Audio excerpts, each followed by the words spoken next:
Hello, everybody. This is Swati live from Los Angeles. It's 7 a.m. here on August 31st, Monday. We started talking about feelings yesterday. We did a feeling awareness meditation. We are going to continue talking about feeling awareness today as well. As I said yesterday, feeling awareness is not exactly a focused one point, single point attention meditation. It's a little bit more open. What you do is you pay attention to how you're feeling now. Not just that, you pay attention to how it feels in the body. And then you also observe if it is pleasant, unpleasant, or neutral. While you are going through this cycle of mind, then body, and then pleasant, unpleasant, neutral, when you're going through this cycle quietly and peacefully, you may find the analysis that you want to do or the solution that you want to get about next step. It may just happen, not every time, sometimes. But one thing that will happen is you will notice feelings change, the way they feel in the body and what it means to you, your interpretations and your perceptions with the same feelings, they change. When you get used to watching your feelings, observing them, you will notice that the intensity changes, the interpretation changes. In this context, I would like to tell you a story which I had mentioned a few sessions ago. I love this story. This monk was meditating in a small Thai village, a little monastery. There was a festival going on outside. People were playing drums, they were having a good time, but it was very loud and noisy. So this monk was trying to sit and meditate, and obviously he was getting distracted. We all know that feeling. Slowly he started getting angry. He felt really, really angry at the fact that this noise was interrupting his really intense meditation. He kept observing his feelings, and then some insight fell into his lap. He smiled to himself and he said, "They are all having a great time over there. Why am I sitting here and feeling angry?" So, obviously, whatever anger he had changed its nature. Perception is very important. Think about it. Think about any time when you felt really angry or disturbed about something. Either someone else did it to you, or it happened to you, or somebody may have insulted you, said something bad to you, and you have been holding on to it. We all hold on to our image of ourselves, and that's partly why we feel angry. When we feel angry, there's either hurt or there's fear underneath it. And either way, it's not a pleasant feeling. Think about a time when you felt intensely angry. And I wonder if you can think about anything that kind of makes sense to you. That way, anything that makes sense to you, that will change your perception of what happened. Right now, you're holding on to this happened to me, and this really hurts. Or, oh my God, what does it mean? What's going to happen? And you're feeling really angry with the uncertainty. But think about it. Think about if there's any thought that you could hold which will either reduce the intensity of the anger or totally change it the way it changed for the monk. I wonder if you can do that. You may not have real faith in it. You may not be really feeling it right now. But I wonder in your rational mind if you can think about such a thought. Once you have that thought, just let it float in your mind. Just allow it to just be there. And I wonder next time when you do feeling awareness meditation, if you can feel that thought a little bit more. Whatever you think about or whatever you feel, whatever you ponder over a long period of time, it kind of changes the way you act. Those of you who are impatient because certain patterns of behavior are not changing should remember autobiography in 5 chapters. Just because you understand something rationally doesn't mean it will reflect into your behavior. First, it will have to go through from your mind to from your intellectual understanding to your feeling level, intuition level, and then it will reflect in your behavior. But not always. In the beginning, it will be sort of there, but sometimes not. You keep thinking about it, you keep paying attention to the feelings, and then slowly you will find a difference, you will feel the difference. Today, I want to talk about one person who I immensely respect, Joseph Goldstein. Joseph Goldstein, Sharon Salzberg, and Jack Confield. These are three key figures in bringing mindfulness or bringing these kinds of teachings to the US from Southeast Asia and India. In the 70s, they had gone to India, Thailand, they had become monks, they had stayed there over 2-3 years period. When they came back, they started IMS, Insight Meditation Society in Barre, Massachusetts. Out of that, I've talked about Jack, I've talked about Sharon. I would like to talk about Joseph today. Joseph Goldstein is an extremely serious, almost like a monk who doesn't wear those robes. Joseph has talks on a website called Dharma Seeds. I'm going to share it with you. I know that we are not talking about any religion right now. And by now, you must have gathered that I'm not into any one religion as such. Although I was born a Hindu, and some amount of Hindu thinking or Hindu style of paying attention to God figures comes naturally to me. Eventually, I became more and more interested in Buddhist ideas, but I don't call myself Buddhist. In fact, I don't even think that original Buddhist teachings were any religion. It was really psychology. And whatever I have been teaching, it comes largely from Buddha's ideas or his teachings, mixed with some amount of modern psychology. Joseph Goldstein talks or gives talks, has recorded his talks amongst other lot of other people on a website called Dharma Seeds. The reason I talked about the religion part is dharma is a word from Buddhist religion that means the right type of living. Dharma is the right type of living. And this particular website has talks recorded. They are free, but they love getting donations because that's how they survive. So if you're able to donate any amount to them, they would really appreciate it. So I'm going to right now share that link with you for those of you who want to get into it more on this level.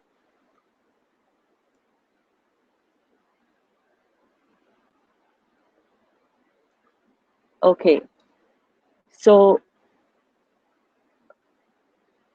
Dharma Seeds, let me first show you the link itself.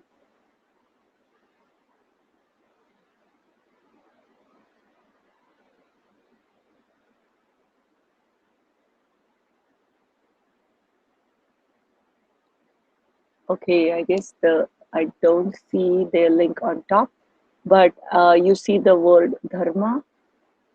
So Dharma Seeds, one word, no space, and you see Joseph Goldstein. And I would like you to pay attention. This is not for the faint of the heart.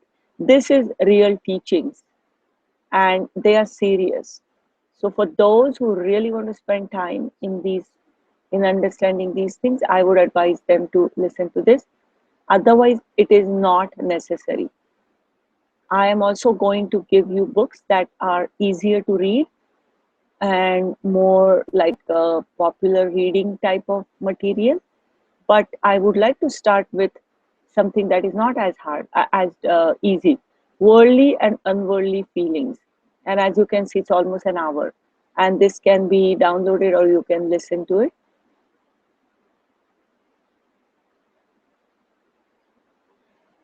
So Joseph Goldstein also has a book.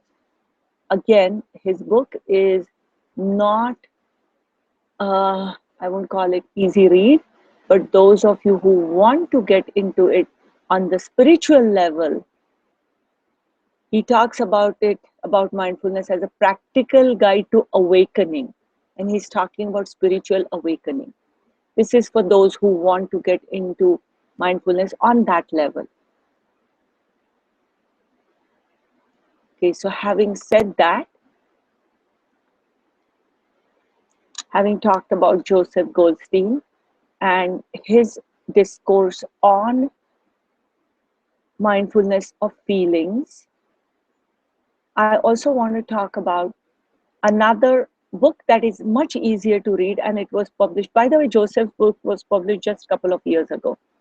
So he has spent 40 years teaching, and he holds really deep teachings for those who want to get into that in Barre, Massachusetts.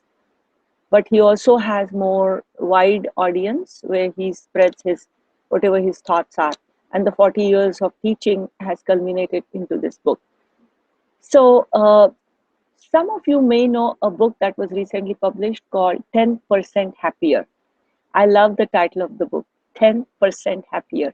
It was published by Dan Harris. And those of you who are familiar with American TV to a certain degree know him as the anchor of Nightline. And Dan had a panic attack on TV station while on air. And then after that, he also was, of course, afraid. He was kind of searching, but one of the things that happened to him was also addiction. And then as it happened, he was given the assignment to talk to different spiritual gurus and to look or and to do presentations on different paths. So he interviewed a lot of different people like Eckhart Tolle, Deepak Chopra, and then in that process, he also was looking for something personal. And ultimately, he got his teachings from Joseph Goldstein and also from Sharon and other people, Jack.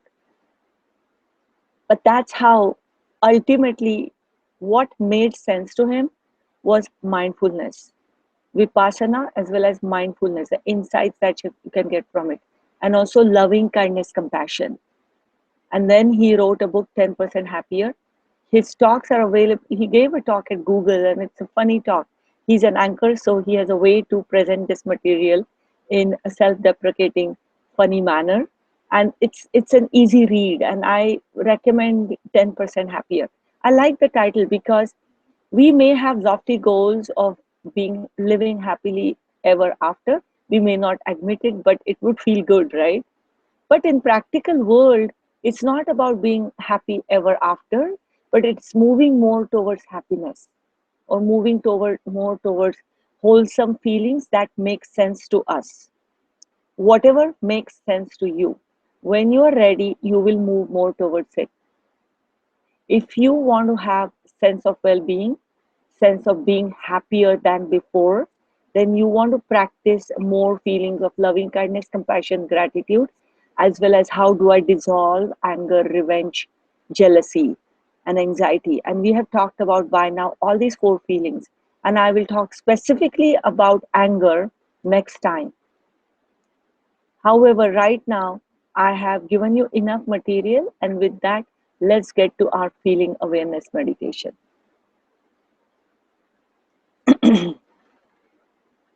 So close your eyes and take a few deep breaths.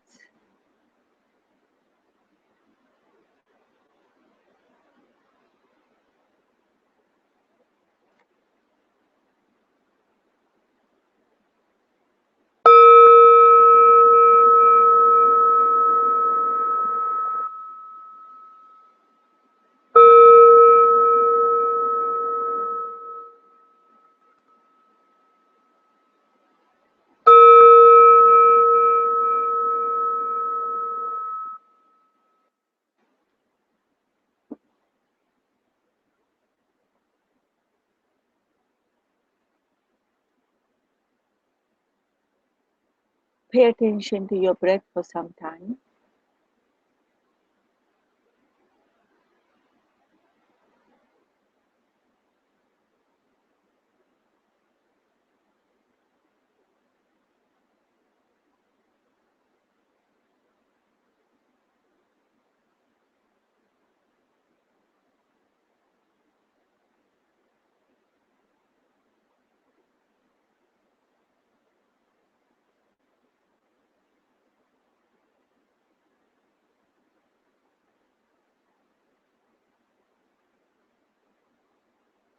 And now think about a time when you had felt angry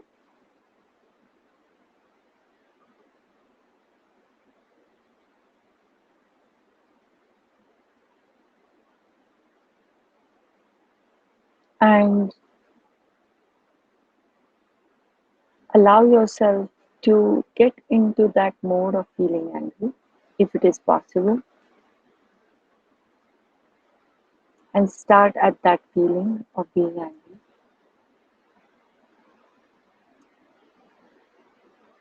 and say to yourself, this is anger.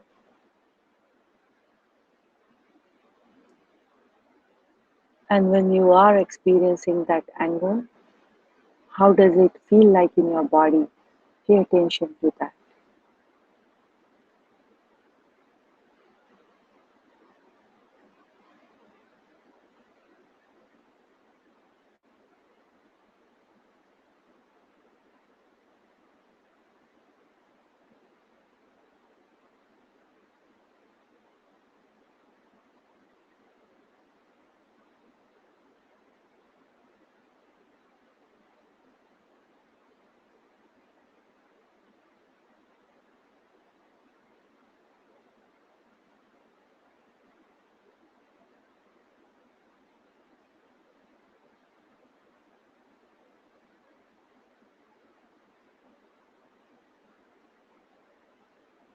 Anger, anger, and that's how it is playing in my body.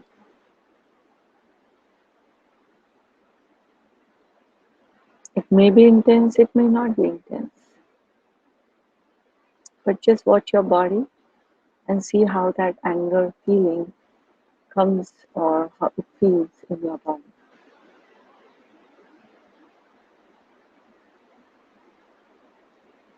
Depending upon the intensity, it will be unpleasant or neutral. Unpleasant, unpleasant. This is anger and it's unpleasant.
Keep watching it and experiencing it in your body. And now go back and see if it feels the same, the mind, then the body, and then the unpleasant, pleasant, and neutral. Pay attention to the fact that the feeling arises, feel it goes up like a wave, and then after some time it dies down. It may not be gone completely, but it becomes less.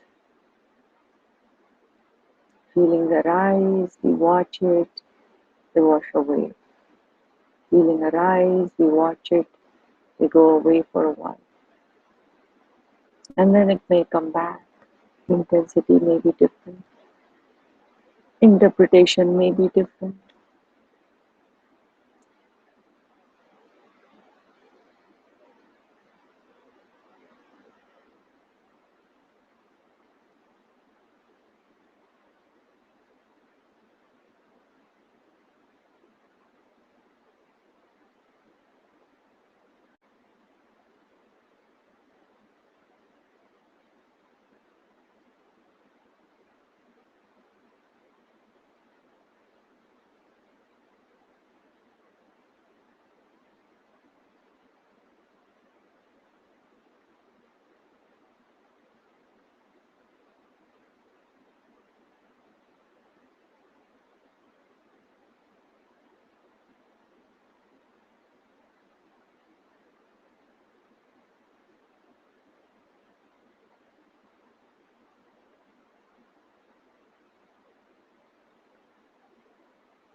Anger,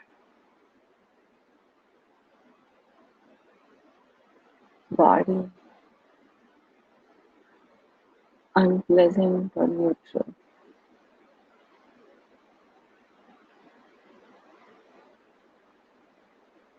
Sometimes some thought may come to you without you planning or looking for it,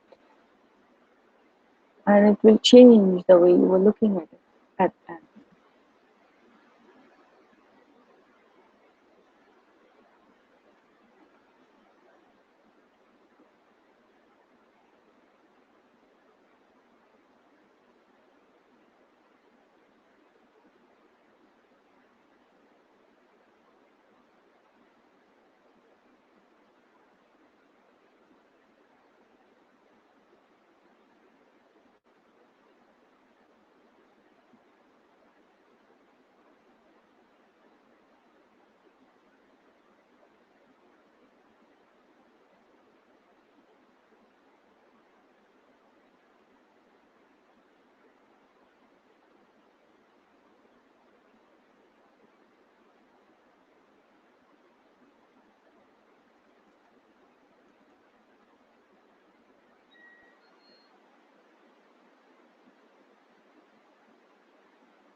Feelings arise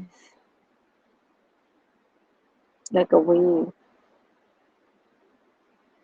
and then they wash away. It's not a permanent fixture.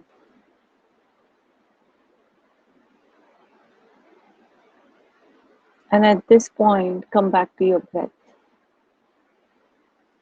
Breathing in and breathing out.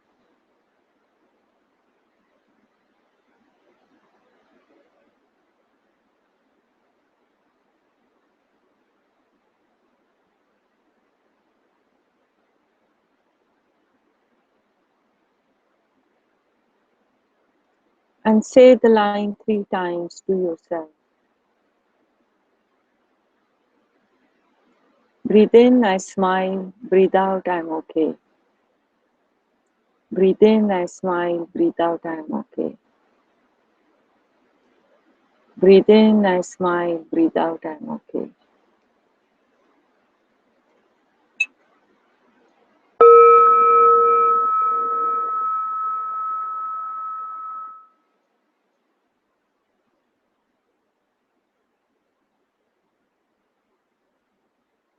So tomorrow I am going to continue doing this same meditation over anger. So between today and tomorrow, allow yourself to think about any thought that may not, that may be different than the way you have been interpreting your anger so far. And then we'll see where your meditation takes you. Anil Kumar has a comment. It's better not anger comes on its own, whereas anger has brought in at times as well. The same about most undesirable feelings about it. It is better not anger comes on its own. Well, I'm not sure, Anil Kumar, what you are asking me.